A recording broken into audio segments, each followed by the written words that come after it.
하나님 말씀 보겠습니다. 구약성경 에스라서 9장 1절부터 4절까지 기록된 말씀을 봅니다.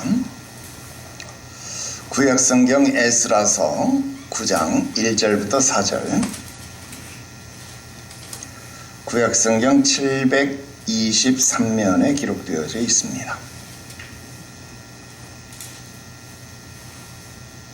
에스라서 9장 1절부터 4절, 우리 함께 한 목소리로 합독하겠습니다. 읽어요. 시작. 이 일 후에 방백들이 내게 나와 이르되 이스라엘 백성과 제사장들과 레위 사람들이 이 땅 백성들에게서 떠나지 아니하고 가나안 사람들과 헷 사람들과 브리스 사람들과 여부스 사람들과 암몬 사람들과 모압 사람들과 애굽 사람들과 아모리 사람들의 가증한 일을 행하여 그들의 딸을 맞이하여 아내와 며느리로 삼아 거룩한 자손이 그 지방 사람들과 서로 섞이게 하는데 방백들과 고관들이 이 죄에 더욱 으뜸이 되었다 하는지라. 내가 이 일을 듣고 속옷과 겉옷을 찢고 머리털과 수염을 뜯으며 기가 막혀 앉으니 이에 이스라엘의 하나님의 말씀으로 말미암아 떠는 자가 사로잡혔던 사람들의 죄 때문에 다 내게로 모여오더라. 내가 저녁 제사 드릴 때까지 기가 막혀 앉았더니 아멘. 자, 오늘은 에스라서 9장 1절부터 4절까지 기록된 말씀 통해서 거룩한 생활이 지속되게 합시다, 이런 제목의 말씀을 드리려고 합니다. 오늘은 2026년도 신앙교육 주제의 마지막 제언으로 거룩한 생활이 지속되게 하자, 이런 말씀을 드리는데요. 여러분, 거룩한 생활, 거룩한 삶, 이런 말을 들으면 여러분들은 어떤 느낌이 드시나요? 조금은 딱딱하고 재미없고 나와는 좀 거리가 멀다, 그렇게 느껴지지 않나요? 참 희한하죠.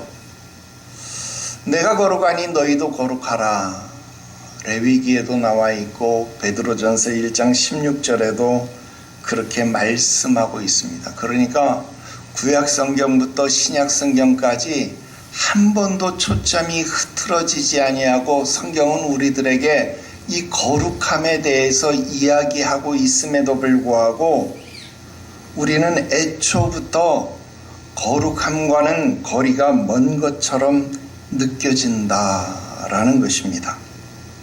더군다나 거룩이라고 하는 말을 듣기만 해도, 또는 거룩 이런 찬송을 듣기만 해도 벌써부터 우리들의 몸이라고 하는 것이 경직되기 시작하고 움찔거리기 시작한다라고 하는 겁니다. 도대체 왜 그러는 것일까요? 그리고 신앙이 있다는 분들, 믿음이 있다고 하는, 믿음이 좋다고 하는 그런 분들에게도 거룩한 삶, 거룩한 생활을 이야기하면 더 잘 살아야 되나 보다, 더 조심해야 되나 보다, 그렇게 행동의 관점에서부터 이 문제, 이 거룩함의 문제를 바라본다라고 하는 것입니다. 그러니까 교회 오래 다닌 사람들도 거룩한 삶, 거룩한 생활, 이런 이야기를 하면 그거 술, 담배 안 하는 거야, 도박 안 하는 거야, 성경 자주 읽고 새벽 기도하고 구제에 앞장서는 그렇게 사는 것, 그게 거룩한 삶이지 뭐, 그게 거룩한 생활이야, 그렇게 우리는 말하고 생각을 한다 하는 것입니다. 그래서 믿지 않는 남편들이 혹여 기념일이나 즐거운 날이 되어서 와인이라도 한잔 하자라고 부인에게 말하고 한잔하자 그렇게 이야기라도 하면 죄의식에 사로잡히고 또 해외여행 가서 맥주라도 한 잔, 아니 그것도 집어치우고 복날 삼계탕집에 가서 인삼주라도 나오고 그러면 야, 이것을 먹어야 되냐 말아야 되냐 고민이라도 하게 되는 것, 그것이 거룩한 삶이냐라고 하는 의문을 가지게 된다라는 것입니다. 여러분, 그러나 성경이 말하고 있는 거룩함이라고 하는 것은 그런 긴장된 행동이 아닙니다. 성경이 말하고 있는 거룩이라고 하는 것은 하나님과의 관계 안에 온전하게 머물고 있는 삶, 바로 그 삶을 거룩함이다 라고 말하는 것입니다.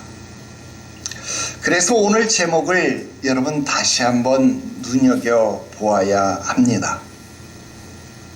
저는 오늘 여러분들에게 거룩해집시다 라고 말하지 않습니다. 거룩한 생활이 지속되게 합시다, 그렇게 이야기하고 있습니다.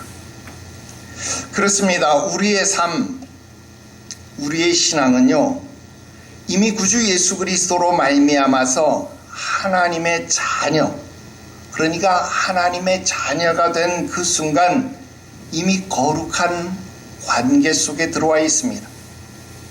이미 하나님의 거룩한 백성이 되었다라는 것입니다. 그렇다고 한다면 이제는 하나님과의 온전한 관계 안에서 머무는 그 거룩한 삶으로 이어져야 한다. 그 거룩한 삶이 지속되어져야 한다라고 하는 것이 오늘 제가 여러분들에게 드리려고 하는 말씀의 핵심입니다. 여러분, 오늘 우리는 여기서 에스라서 9장의 말씀을 보게 됩니다. 여러분, 에스라서 9장은요 아주 중요한 위치에 있습니다. 우리가 아직 에스라서를 본격적으로 배우지 않았으니까 에스라서 9장 이전의 말씀도 모르고 에스라서 9장 이후의 말씀도 잘 모릅니다. 하지만 포인트만 짚어드린다라고 한다면 이렇습니다. 에스라서 9장 이전에요, 이제 성전이 재건되어졌다라는 겁니다. 성전이 재건됐으니까 당연히 이제 제사도 회복되었다라는 것입니다. 그리고 학사 에스라를 통하여서 말씀도 가르쳐졌습니다. 말씀도 선포되었습니다. 성전도 재건되고 제사도 회복되고 말씀도 가르쳐졌다. 여러분, 그러면 어때요? 완전한 성공 아닙니까? 그런데 오늘 말씀해 보니까 에스라는 모든 것이 성공됐다, 이런 기쁨의 보고를 듣는 것이 아니라 기가 막힌 보고, 눈물의 보고를 듣고 있다라는 겁니다. 여러분, 왜 이런 일이 벌어지고 있는 것일까요? 에스라서가 끝나면 그 다음에는 느헤미야서가 나오는데요, 느헤미야서에서도 마찬가지더라 하는 것입니다. 1장에서 우리는 어떤 소문을 들었나요? 고향 땅 예루살렘에 성벽이 무너져 내렸다, 그런 소문을 들었습니다. 우리의 삶을 지탱해 주던 그런 성벽이 무너져 내렸다라는 소문이 들려왔다라는 겁니다. 여러분, 우리들의 삶을 지탱해 주는 성벽, 즉 질서가 무너졌다라는 거예요. 성벽이 무너졌다, 질서가 무너졌다, 더 이상 내가 세상을 살아갈 수 있는 소망이 없어졌다라는 것과 같은 의미입니다.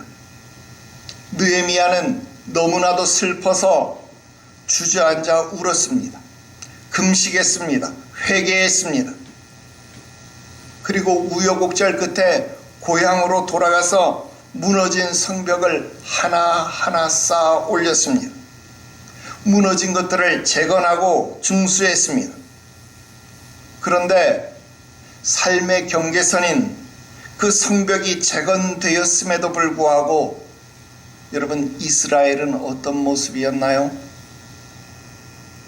이 성벽이 재건되면 이제 다시는 잘못될 일이 없을 줄 알았는데, 성벽이 재건되었음에도 불구하고 이스라엘은 예전의 모습으로 돌아가 버리더라 하는 겁니다.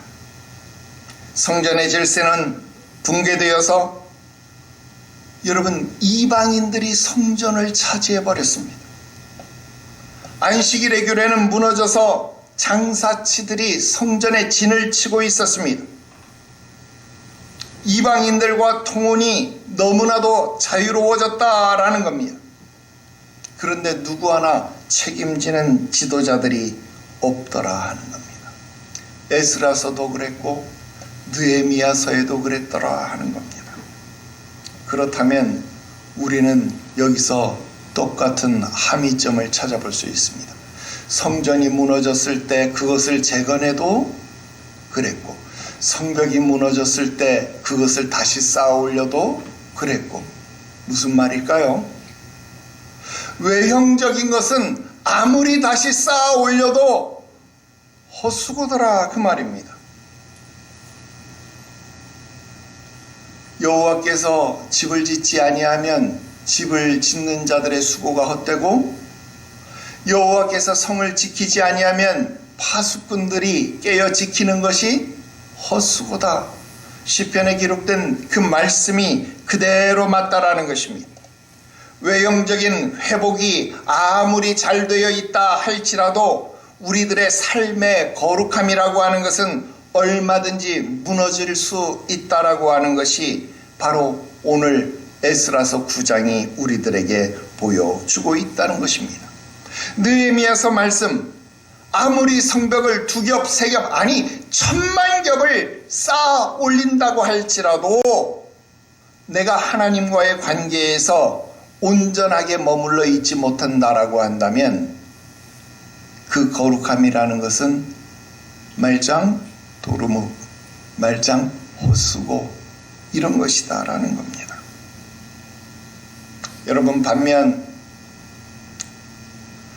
내가 하나님과의 온전한 관계 안에 머물러 있다고 한다면 그 극심한 타락의 도시 소돔과 고모라 성에 산다고 할지라도 의로운 심령을 가졌던 아브라함의 조카 롯은 그 극심한 타락의 도시 소돔과 고모라 성에서도 구원을 받았더라 하는 겁니다. 하나님께서 천사를 보내서라도 그를 끄집어내신다라는 것입니다. 오늘 우리는 이 사실을 주목해야 되겠다 하는 것입니다. 오늘 여러분들에게 3가지를 말씀드리려고 합니다. 첫 번째로, 여러분, 거룩은 한 번의 은혜로, 한 번 회복된 것으로 영원히 유지되는 것이 아니더라 하는 것입니다. 여러분, 1절입니다. 이 일 후에 그랬습니다. 이 일 후가 어떤 것일까요? 아직 안 배웠으니까 구체적으로 모르셔도 됩니다.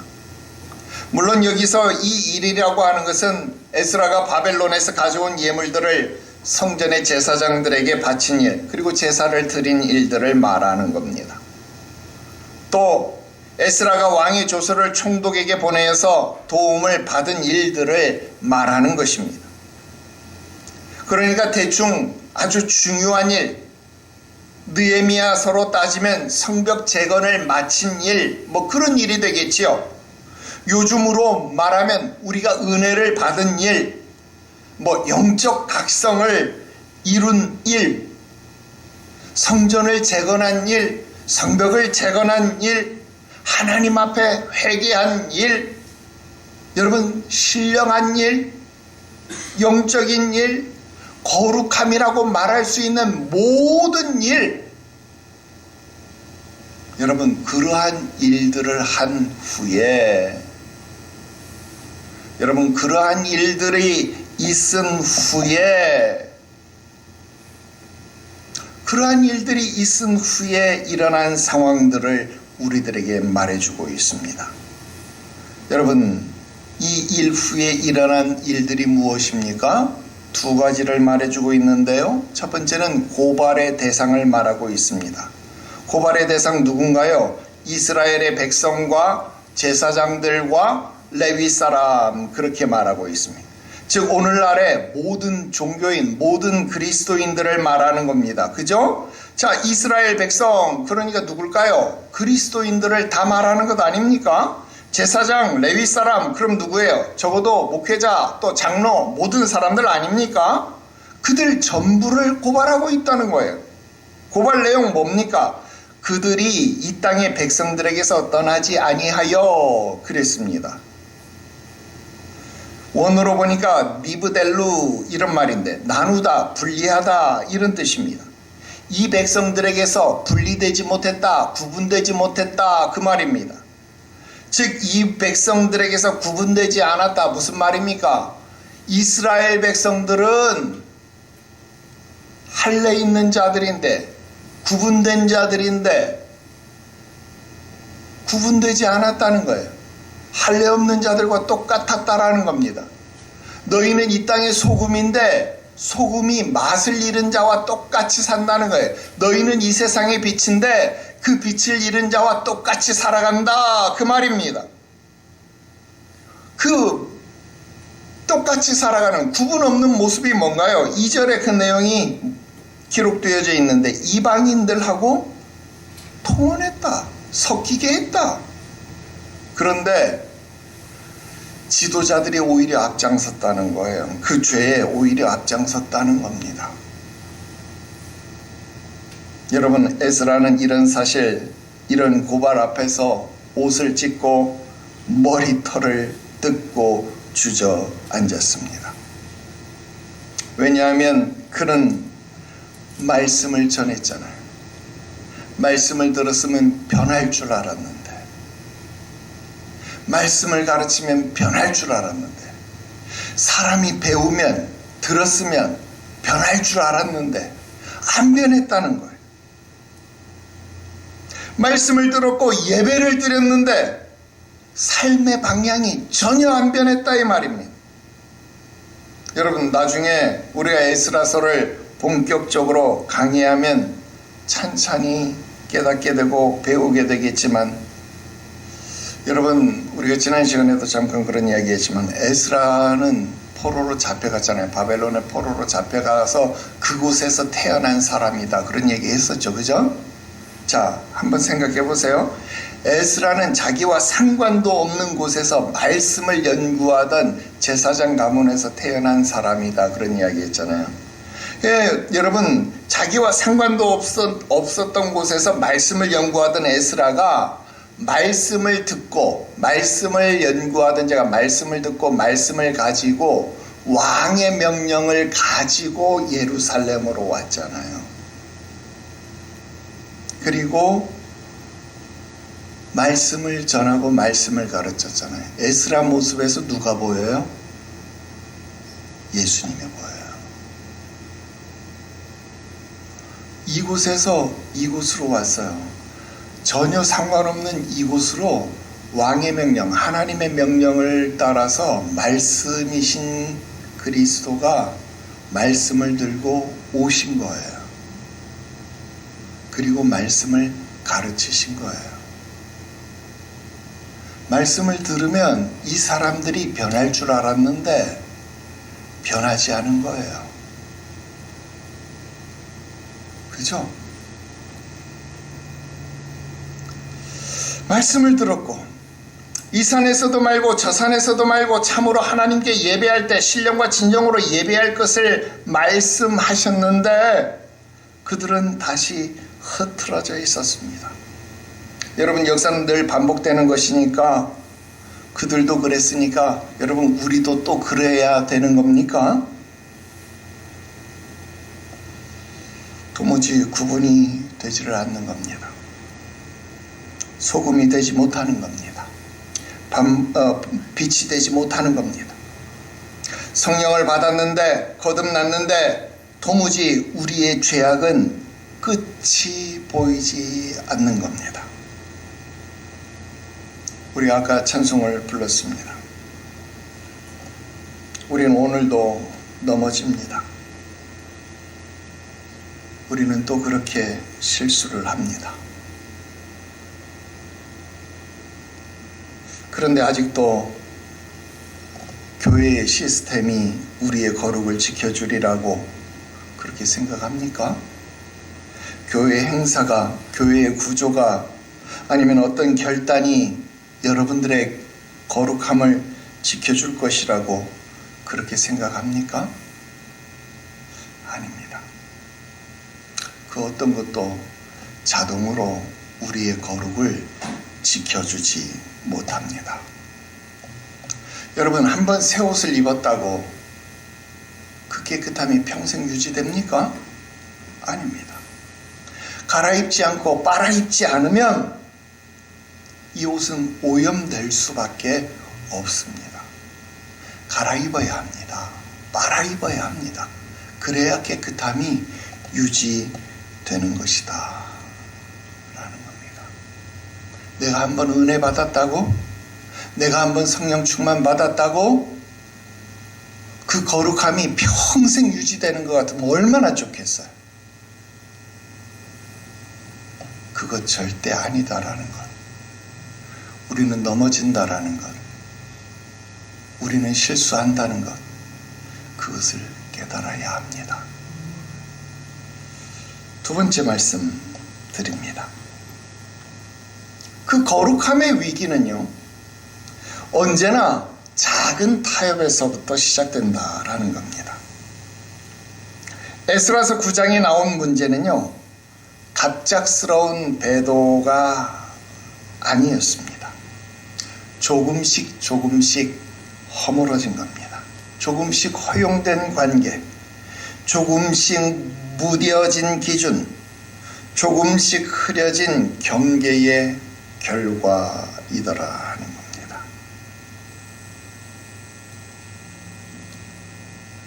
여러분, 왜 목회자들이 보수적인지 아십니까?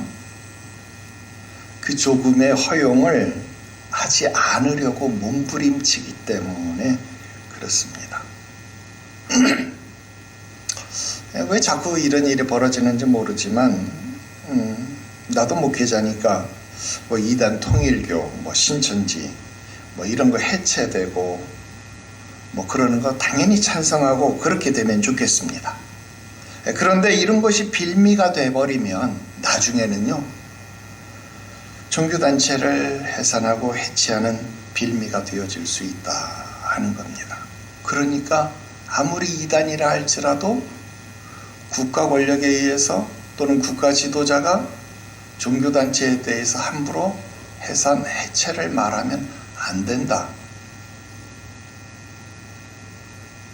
헌법이 보장하는 종교의 자유를 제한해서는 안 된다.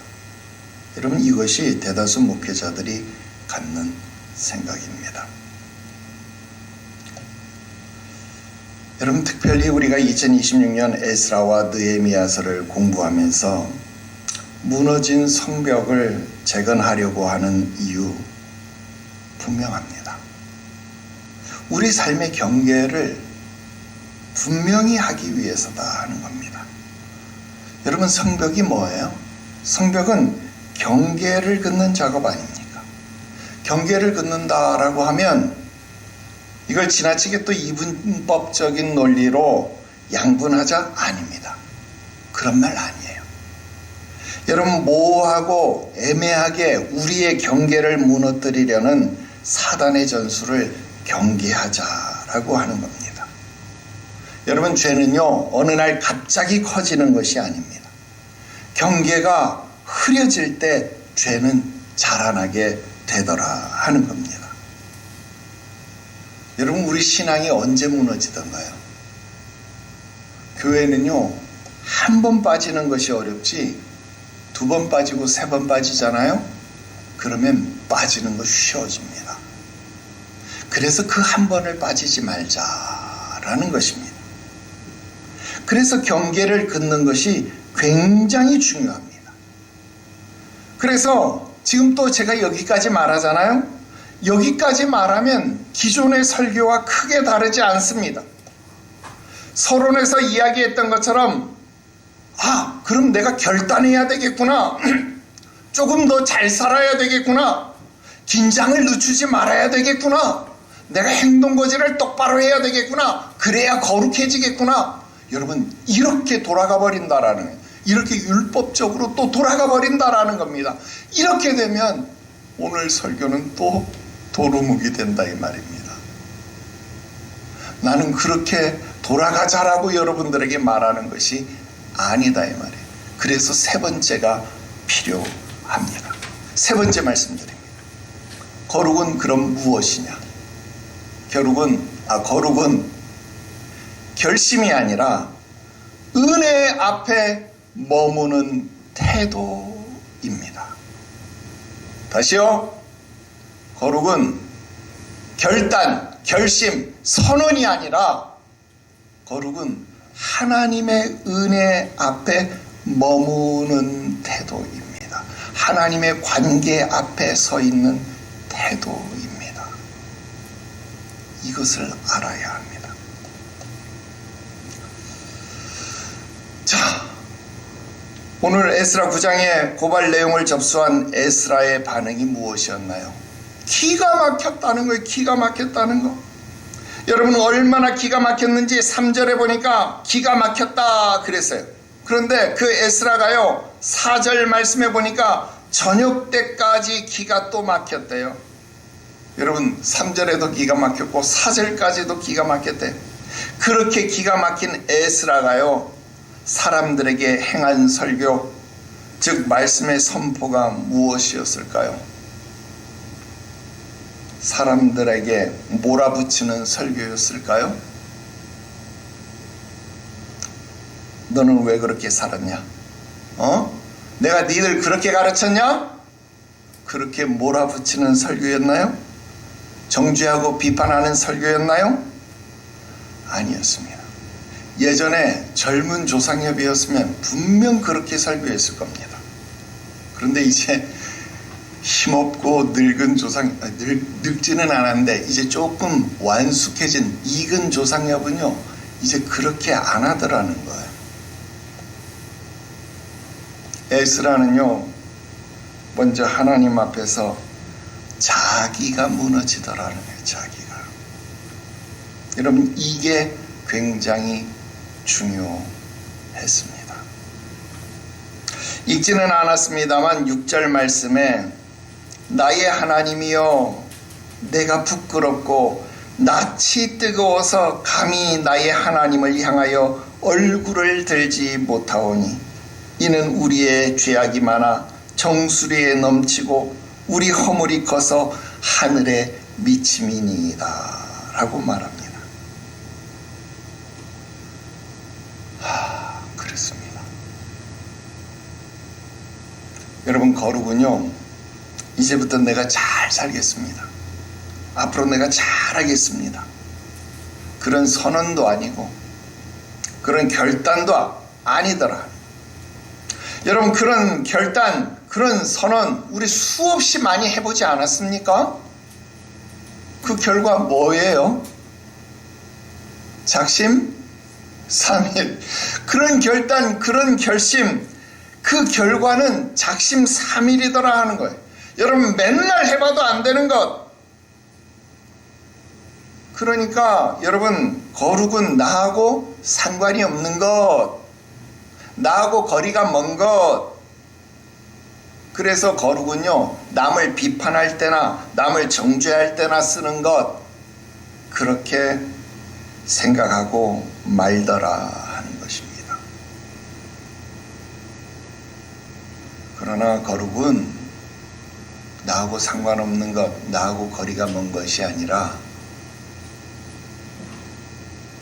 거룩은 결단하고 결심하는 것이 아니라 거룩은 내가 무너지는 것이기 때문에, 내가 실수하고 내가 연약한 것이 당연한 것이기 때문에, 나부터가 못하는 것이 당연한 것이기 때문에, 그래서 내가 하나님 앞에 은혜 아니면 나는 못 삽니다. 하나님 은혜 앞에 내가 서 있을게요. 하나님 나를 불쌍히 여겨주세요. 그렇게 말하는 것이 거룩이기 때문에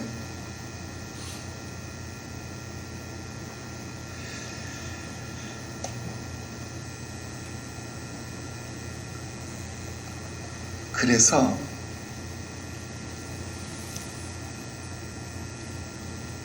거룩은 하나님 은혜 앞에 서 있는 나를 발견하는 것. 바로 그것이 진짜 거룩이다 하는 겁니다. 우리는 은혜가 없으면 살 수 없습니다. 나는 아무것도 아닙니다. 주님의 은혜가 없다면 나는 아무것도 못합니다. 그렇게 고백하는 것에서부터 시작되어야 합니다. 그래서 이번 주 설교는요, 이것 하나만 깨달으면 됩니다. 나는 지금 무엇으로 나를 지키고 있는가? 결심으로 여러분을 지키려고 합니까? 규칙으로 여러분을 지키려고 합니까? 아니면 그 개도 안 물어가는 자존심으로 여러분을 지키려고 합니까? 아니요. 그것으로는 우리를 지킬 수 없습니다. 하나님의 은혜로만 우리를 지킬 수 있습니다. 그래서 거룩한 생활은 자기 통제가 아니라 은혜를 의지하는 것, 은혜에 의존하는 것만으로 지속될 수 있습니다. 나부터가 못난 사람입니다. 나부터가 부족한 사람입니다. 그러니까 당신들 앞에서 나는 잘난 체 할 수 없습니다. 여러분, 이게 우리 교회입니다. 우리 교회는 하다 보니까 이제 이런 사람들만 남았습니다. 정말 비슷비슷한 분들만 모였습니다. 서로 잘났다고 말하는 사람들이요, 우리 교회는 이제 아무도 없습니다. 무엇을 말해도 허물이 되지 않고, 우리 권사님들 모여서 주일날 교제하는 거 보면 깔깔대면서 서로 말하면, 야, 그게 내 모습인데, 서로 깔깔대고 서로 눈물을 흘리고 서로 안아줍니다. 여러분, 이게 우리 교회의 모습입니다.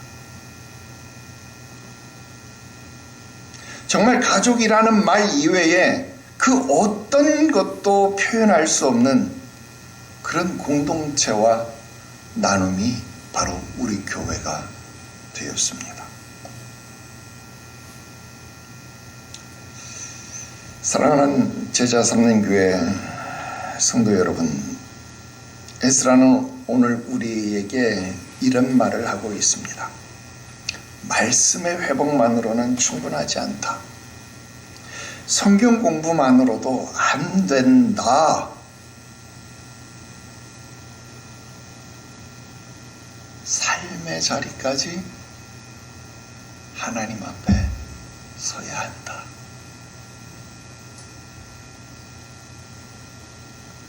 그게 거룩한 생활을 지속하는 겁니다. 이제 2026년도 신앙교육 주제를 향한 제언을 모두 했습니다. 다음 주부터 우리는 이 회복의 이야기를 에스라서와 느헤미야서를 따라서 차근차근 살펴보려고 합니다. 여러분, 이 귀한 자리에 함께 동참하시고 귀한 은혜를 함께 배워가시기를 바랍니다. 기도하겠습니다. 거룩하신 하나님 아버지, 우리는 하나님의 은혜가 아니면 살아갈 수 없는 존재임을 고백합니다.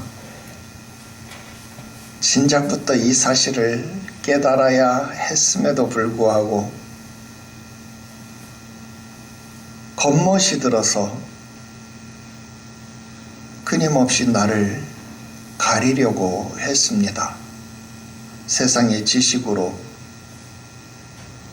돈도 없으면서 있는 척, 지식도 없으면서 있는 척, 자랑할 것도 없으면서 있는 척 하느라고 너무도 피곤했습니다.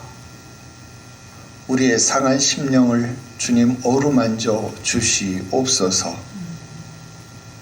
이제 우리의 있는 모습 그대로를 주님 품어주시고 오히려 지치고 상한 우리의 심령을 위로하여 주시옵소서.